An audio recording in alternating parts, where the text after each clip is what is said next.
आप लोग आते हैं प्रोटोकॉल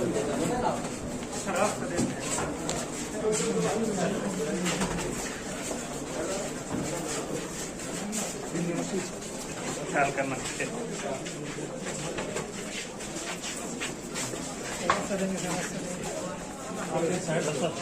थोड़ा रास्ता देंगे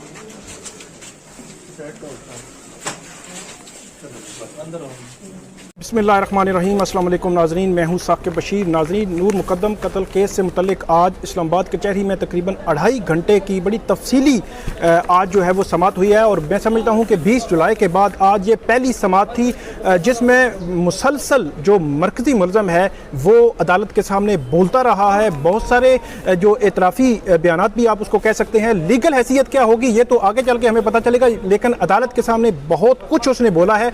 सबसे पहले तो नाज़रीन आप एक वीडियो देखें, उस वीडियो में आप समझने की कोशिश करें कि वो कह क्या रहा है, क्या कहना चाहता है, वो देखें। उसके बाद हम तफसीलन आपको आज की जो समाअत है उसका अहवाल मैं आपके सामने रखता हूँ।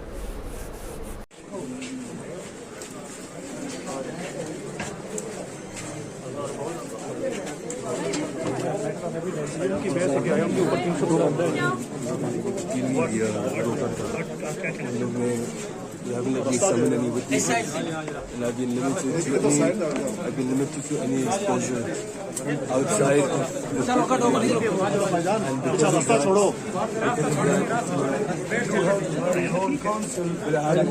रास्ता छोड़ो भाई। जाहिर आप क्या कहना चाह रहे हैं? बेल नहीं होगी है, आप क्या कहना चाह रहे हैं? मैं एक विटनेस समन कर रहा हूँ। कौन सा विटनेस है? कौन सा रास्ता छोड़ो, आगे से रास्ता छोड़ दे।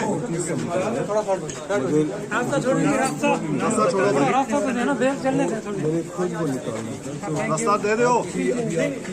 आपकी एक रिक्वेस्ट है कि आप बस बता देना कि ये केस है, विटनेस कौन सा है? केस में ये बता दूंगा। रास्ता दे दो भाई, रास्ता छोड़े। रास्ते तो आगे सामने से हट जाए। ये हुआ था मेरे हाथ से, ये अबू ने कहा ये क्राइम आपने किया है? मेरे आप एक समरी बयान कर दें, 1-2-3 जुमलों में हुआ क्या था, किस तरह से ये लेफ्ट हो जाए। उसने कभी कुछ किया था छुरी के साथ, मैंने छुरी के साथ पकड़ा था, फिर मैं गुस्सा में था, मैंने मारा था, फिर उसको खून निकला था, मैंने कुछ किया था और उस वक्त आपने कहा है कि रास्ता छोड़ दो, उसको निकाल दो। रास्ता छोड़ दो। आपने कहा है कि कुर्बानी के लिए पेश किया उसने। रास्ता छोड़ दो। कुर्बानी का क्या था? वो रास्ता छोड़ दे। रास्ता छोड़ दे। क्या कुर्बानी के लिए पेश किया है? रास्ता छोड़ो। छोड़ दो। वालिदैन को कॉल की उन्होंने क्या कहा? रास्ता छोड़ो। रास्ता छोड़ो। रास्ता छोड़ो। छोड़ो। You are making more mess. रास्ता छोड़ दो। आपके वालिदैन ने क्या कहा? रास्ता छोड़ दो। रास्ता छोड़ो। रास्ता छोड़ दो। वो ठीक है, पीछे हो जाओ। सब कुछ ठीक हो जाएगा। वालिदैन ने कहा था सब कुछ ठीक हो जाएगा। क्या कहा था वालिदैन ने?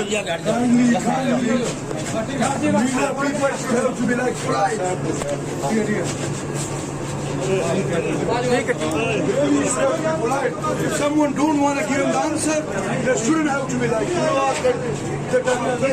that. तो ये आपने जो वीडियो क्लिप है ये देखा आपने कि इसमें वो कुछ बात करना चाह रहा है कि वालिदैन के हवाले से भी उसने कुछ कहा। अब मैं आपको बताता हूँ कि कैसे उसने आज जब समाअत शुरू हुई तो आखिर तक वो दरमियान में बोलता रहा। आज हुआ क्या, उसका लुब्बे लबाब और उसके बाद वो क्या बोला, उस पे फोकस करके मैं आपको बताऊँगा। और मेरा ये ख्याल है कि आज की जो वीडियो है हमारी और उसके जो कुछ अल्फाज हैं, कुछ जुमले हैं, कुछ बयानात हैं, वो थोड़े से अज़ियतनाक भी हैं। थोड़ा सा अज़ियत का वो पहलू उसमें है, लेकिन जो उसने कहा वो मैं कोट अन कोट आपके सामने रख दूंगा। केस का मैं आपको बता दूं कि जो आर्गूमेंट्स मुकम्मल हो गए, फ़र्द जुर्म जो है आयद होगी, अदालत जो है उससे पीछे नहीं हट रही। उसमें अब होगा क्या, राजा रिजवान अब्बासी साहब उन्होंने भी आर्गूमेंट्स दे दिए, दीगर वकला ने भी आर्गूमेंट्स दे दिए। अब मैं आपको जो उसके अल्फाज हैं उस मुलज़म के वो बताता हूँ। आज तकरीबन सुबह 8 बजे में आया, 8:30 बजे कोर्ट में आया, उसके बाद कहा गया 11 बजे तो हम हाई कोर्ट में चले गए। हाई कोर्ट से जो थेरेपी वर्क वालों रुकवाना चाह रहे थे, वहाँ से उनको स्टे नहीं मिला। वो जो ट्रायल है उसको रुकवाना चाह रहे थे, इस पर स्टे लेना चाह रहे थे, उनको स्टे नहीं मिला। अकरम कुरैशी वहाँ पे पेश हुए। आज यहाँ पे अकरम कुरैशी जो है ताहिर ज़हूर के और असमत की जानिब से, जो असद जमाल और जाकिर की जानिब से, जो राजा रिजवान अब्बासी और शाह खावर जो है मुद्दई की जानिब से, और शौकत मुकद्दम सुबह पहले 8:30 बजे मुझे इस कोर्ट के सामने मिले कचहरी में। फिर मैं जब हाई कोर्ट पहुँचा तो 9:30 बजे वहाँ पर मिले। फिर यहाँ पे फिर दोबारा हमने देखा मिले। मुराद ये है कि कोर्ट के बाहर जो है वो मैंने देखा कि वो इंटर हो रहे थे। यहाँ पे आए तकरीबन 11 बजे जो है वो अदालत ने आज का वक्त मुकर्रर किया हुआ था। उसमें राजा रिजवान अब्बासी साहब ने जो है वो दलाइल दिए, उसमें FIR उन्होंने पढ़ी, उन्होंने जो चालान की मुख्तलिफ हिस्से जो है अदालत के सामने पढ़े। उस पर जाने की बजाय मैं आपको डायरेक्टली वो जो ज़ाहिर जाफ़र है, जो मुलज़म है, मरकज़ी मुलज़म, जब आज समाअत शुरू हुई तो वो रोस्ट्रम पे जो कमरा अदालत में जो आया तो रोस्ट्रम पे ही आ गए। जितने मुलज़मान थे तकरीबन जितनी भी समाअत चली है उसमें वो रोस्ट्रम पे ही मौजूद रहे हैं पूरा टाइम। तो जो मुलज़म है उसने ये मतलब बोलना चाहा, उसने कहा जी मेरा ये हक़ है, ये मेरा राइट है कि मैं जो है वो जज कहता था। कुछ उसने जुमले अंग्रेज़ी में और कुछ उर्दू में बोले हैं। जज कह के वो पुकारा था। तो वो कहता है ये मेरा केस है और मुझे जो है वो बोलने दिया जाए।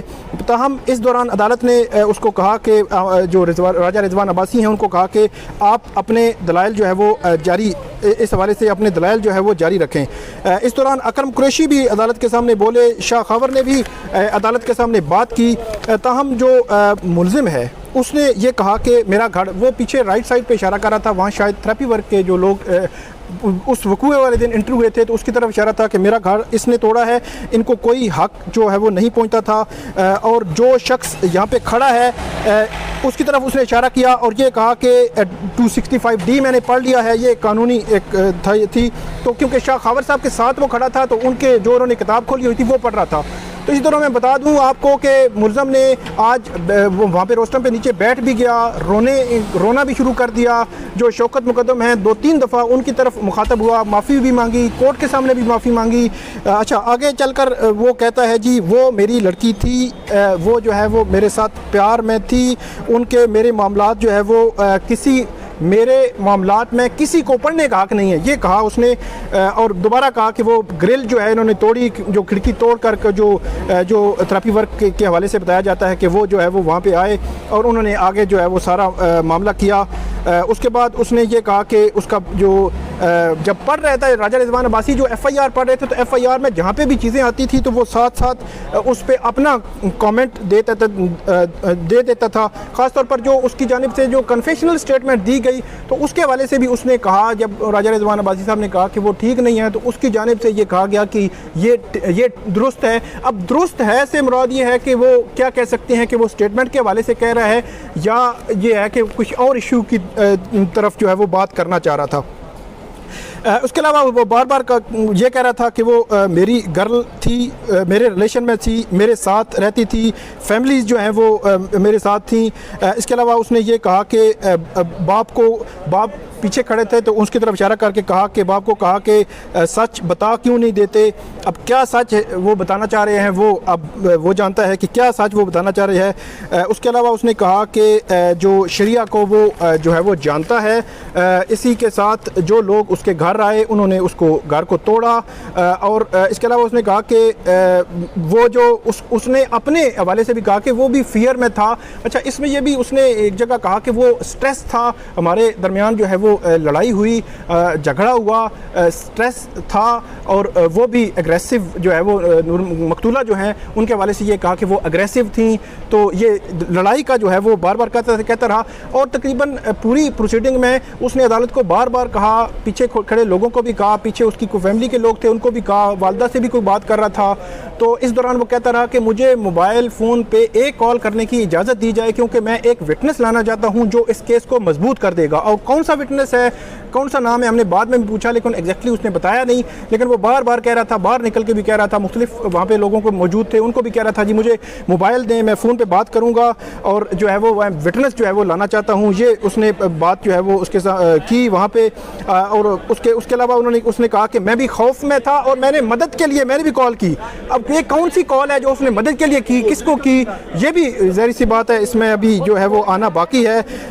कि वो कहता है कि मेरी ज़िंदगी भी मैं भी ज़िंदगी से खौफज़दा था। अच्छा, जो मुल्ज़िम है इसने अदालत को ये भी कहा कि ये आपके हाथ में, जब उसने रोना शुरू किया, बैठ गया रोस्ट्रम पे तो रोना शुरू किया, तो उसने कहा जी ये मेरी ज़िंदगी आपके हाथ में है, तो आप बताएं कब चार्ज जो है मुझ पे फ्रेम करेंगे, कब जो है वो ये मामला जो है आगे बढ़ेगा। और उसके बाद ये भी कहा कि या मुझे फांसी दे दें या मुझे माफ़ कर दें। तो ये मुल्ज़िम ने कहा। तो उसमें यह भी कहा कि जेल में क्योंकि उसको मारा जाता है तो उसको एक जो है वो हाउस अरेस्ट रखा जाए। हाउस अरेस्ट ये होता है कि किसी भी घर को सब जेल करार दे दिया जाता है। ये अमूमी तौर पर पॉलिटिकल केसेस में होता है, तो वहाँ पे उनको सारी सहूलियात होती हैं। तो उसने कहा जी मुझे हाउस अरेस्ट जो है वो रखा जाए। इसके अलावा उसने ये बड़ी भयानक और अजियतनाक बात ये की कि उसने कहा कि हमारे दरमियान वो रिलेशन था, लव था, वो मामला था। और ये कहा कि उसने जो मकतूला जो हैं उसने अपने आप को कुर्बानी के लिए पेश किया और इस्लाम में भी मैं जानता हूँ कि कुर्बानी जो है वो मौजूद है। ये उसने कहा। बड़ा भरल ये अजियतनाक है कि वो ऐसी जो है वो बातें और स्टेटमेंट वो जो है वो करता रहा। फिर जब जो राजा रिजवान अब्बासी बात कर रहे थे उनको बार बार वो इंटरप्ट भी कर रहा था। और उसके बाद उसने जब स्टेटमेंट पढ़ी, जो कन्फेशनल स्टेटमेंट है उसका जब पढ़ी, तो उसके बाद उसने कहा कि ये सच है। वालिद ने कहा कि बंदे जो है वो बाहर निकाल देंगे, इस किस्म की उसने बात की। अब इसकी हैसियत जो है लीगली क्या होगी ये आगे चलकर जो है वो हमें पता चलेगा और आगे चलकर जो है वो हम देखेंगे। और अमजद की तरफ फिर इशारा करके कहा कि वो जो है अंदर वहाँ पे अंदर आया और उसने बात की। फिर उसने कहा कि वो मुझसे प्यार करती थी, हम जो है वो इकट्ठे थे। और उसके बाद उसने कहा कि फिर थेरेपी वर्क वालों की तरफ उसने मूव किया और दोबारा जो है वो बात करने। इस दौरान जो इफ्तिखार है, इफ्तिखार ने तकरीबन 2 दफ़ा शौकत मुकद्दम साहब लेफ़्ट साइड पे खड़े थे रोस्ट्रम पे, तो 2 दफ़ा उसने उनकी तरफ पहले तो इशारे के साथ वो माफ़ी मांग रहा था। फिर आखिर में मैंने देखा कि वो दोनों हाथ बांध कर उनसे माफ़ी मांग रहा था कि मुझे जो है वो माफ़ कर दें। अदालत के सामने भी उसने कहा कि हम गरीब लोग हैं, हमारा जो है वो मेरे पास तो इन दोनों में से किसी का, मकतूला का भी नंबर नहीं था, मरकज़ी मुल्ज़म का भी मेरे पास नंबर नहीं था। और ये मेरे जो कुछ मुझ पर इल्ज़ाम लग रहा है ये जो सरासर झूठ है। यहाँ पे इफ्तिखार ने यह कहा कि 2 साल से मेरा जो है ये इनका आना जाना था, हम गरीब लोग हैं, हमें क्या पता कि ये क्या हो सकता है और क्या होगा। उसके बाद जो राजा रिजवान अब्बासी जब उसमें जारी रखे हुए थे तो यहाँ पे फिर उसने कहा कि मैं जो है वो माफ़ी मांगता हूँ। अदालत को मुखातब करके कहा, दोनों हाथ जो है वो जोड़ भी रहा था, रो रहा था, आंसू नहीं थे। एक ऐसी जो है वो कैफियत है कि बड़ी अजीब सी सज़ा देनी है या माफ़ करना है, मुझे जो है वो मेरे साथ क्या करेंगे ये उसने कहा। उसके बाद उसने कहा कि मुझे मेरी ज़िंदगी को ख़तरा था। पिस्टल के बारे में कहा कि वो मेरे वालिद का था और मैंने बाप को बताया भी था। अब क्या बाप को बताया था ये उसने वीडियो में भी कुछ कहा है, क्या बताया था, कब बताया था, ये भी मतलब डिटरमिन होगा। जो है वो ये लोग जो है वो वहाँ पे दाखिल हो गए और वहाँ पे आ गए। हाँ, उसने आगे ये भी कहा, ये भी बड़ी एक इंटरेस्टिंग तो नहीं कह सकते लेकिन भयानक मैं कहूँगा ये भी बात है कि जब इंसान ऐसा अमल करता है तो वो डेफिनेटली उसकी जो शख्सियत है, उसका जो आखिर इंसान है, तो उस पर ये असर आता है। उसने कहा जी मुझे बताएं क्या करना है, मुझे माफ़ी देनी है, मुझे जो है फांसी लगानी है। और ये कहा जी मैं जो है वो बच्चे जो है वो चाहता हूँ, मेरी बीवी हो और मैं मरना नहीं चाहता। पाँव जो है वो पकड़ने की उसने वो किया कि मैं पाँव पकड़ने के लिए तैयार हूँ। फिर नीचे बैठ गया और रोना शुरू कर दिया, अल्लाह के वास्ते दे रहा था और ये कह रहा था कि मेरी ज़िंदगी आपके हाथ में है, मुझे जेल में मारा जाता है। ये मैंने आपको पीछे भी बता दिया। और इसके अलावा ये कहा कि पिछली दफ़ा मेरे बारे में कहा गया कि मैं जो है वो घबरा गया हूँ। उसने कहा जी मैं घबरा नहीं गया और ये जो कुछ बोल रहे हैं राजा रिजवान अब्बासी जो कर रहे थे, तो ये जो कुछ बोल रहे हैं ये फालतू है। उसके अलावा उसने ये कहा कि गलती मेरी थी, शी वाज एग्रेसिव, ये अल्फाज उसने इस्तेमाल किए और हमारे दरमियान जो है वो लड़ाई हुई इस मामले में। और उसने कहा जी वो रिक्वेस्ट फिर उसने ये कही कि आप जो है वो फ़राख दिली का मेरी, हाँ, शौकत मुकद्दम साहब को उसने मुखातब करके कहा कि मेरी ज़िंदगी आपके हाथ में है, आप फ़राख दिली का मुजाहरा करें, मेरी ज़िंदगी बच सकती है। 3 साल में हम जो है वो प्यार में थे। उसके बाद मुलज़म ने यह भी कहा कि आप जो है वो मेरी ज़िंदगी लेना चाहते हैं, तो इसमें भी मुझे जो है कोई इतराज़ नहीं है। ज़ाहिर जाफ़र ने कहा कि मुझे इजाज़त दी जाए। यहाँ पे उसने मोबाइल का बार बार कह रहा था कि गवाह जो है मैं लाना चाहता हूँ अदालत के सामने, और वो जो है वो बात करेगा कि वो दोबारा उसने फिर थेरेपी वर्क वालों की तरफ दोबारा जो है वो आ रहा था और उनसे बात कर रहा था। फ़ोन के मुतालिक जो है वो बार बार पूछ रहा था कि फ़ोन के मैं बात करना चाहता हूँ। पीछे उसकी फैमिली को लोग आए हुए थे, उनसे भी उसने कोई बात की, लेकिन शायद वो है वो सही तरीके से वो बात जो है वो उन्होंने ली नहीं है या उनका जवाब नहीं दिया। लेकिन कुछ एग्जैक्टली समझ नहीं आई, क्योंकि इसलिए मैं आपके सामने जो है उस हवाले से नहीं रख सकता। फिर उसने जब शाह खबर जो है वो दलाइल दे रहे थे तो उसने कहा जी ये सब झूठ है। इसके अलावा उसने ये भी कहा कि जो जब ताहिर ज़हूर के जो थेरेपी वर्क वाला मालिक है उसके मुतालिक जब उसके वकील बात कर रहे उसने कहा जी ये मालिक हैं और ये सारे इनके मुलाजिम हैं, पुट टुगेदर क्राइम, ये उसने लफ्ज़ इस्तेमाल किया इस मुलज़म ने।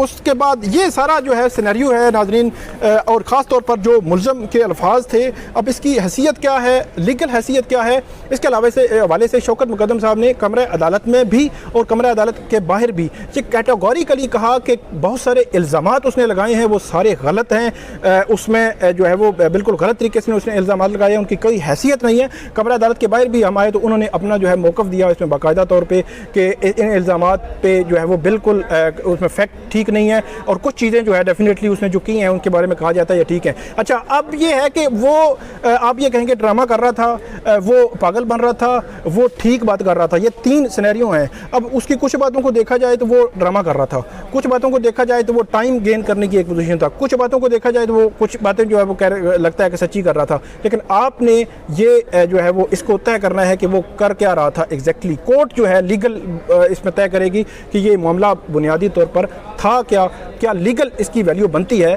या नहीं बनती। तो ये थी आज की वीडियो, इस पर कमेंट जरूर कीजिएगा। बहुत शुक्रिया।